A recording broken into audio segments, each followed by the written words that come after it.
Hi everyone, this is Sarfraz from Aristotle Prep, and we are looking at question 48 from the OG 13 Critical Reasoning chapter. So the stimulus says, although computers can enhance people's ability to communicate, computer games are a cause of underdeveloped communication skills in children. After school hours spent playing computer games are hours not spent talking with people. Okay, so the argument says uh, because of proliferation of computer games, the communication skills of children are getting retarded or they're not developing properly. So, therefore, children who spend all their spare time playing these games have less experience in interpersonal communication than other children have. That's basically the simple conclusion that comes from here. The assumption, if you have some experience with predicting assumptions, is pretty straight here. The assumption is that just because a child is not playing computer games, he would be interacting with other people. What if he's not playing computer games, a child goes off to sleep or listens to music?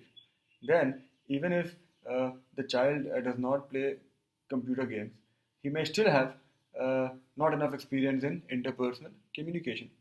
So the assumption is that would not be the case. And the question is, of course, asking us to identify the assumption in the argument. So let's go through the options. A says, passive activities such as watching television and listening to music do not hinder the development of communication skills in children. That is, why will that be an assumption in the argument?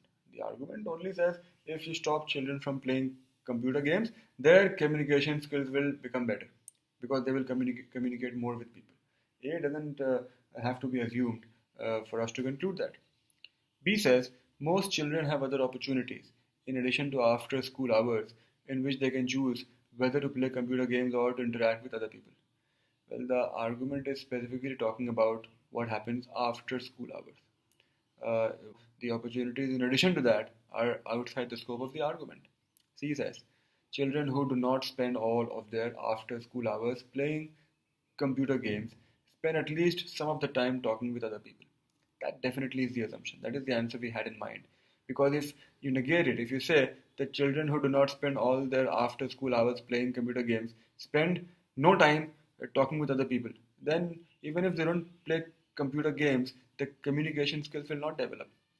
So if you negate C, the argument falls apart, which means C has to be the assumption in the argument.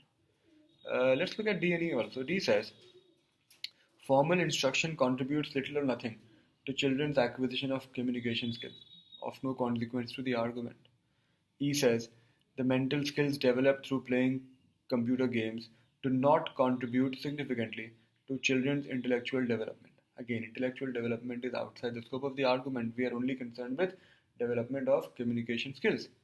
So E also gets out. C is the answer to this question.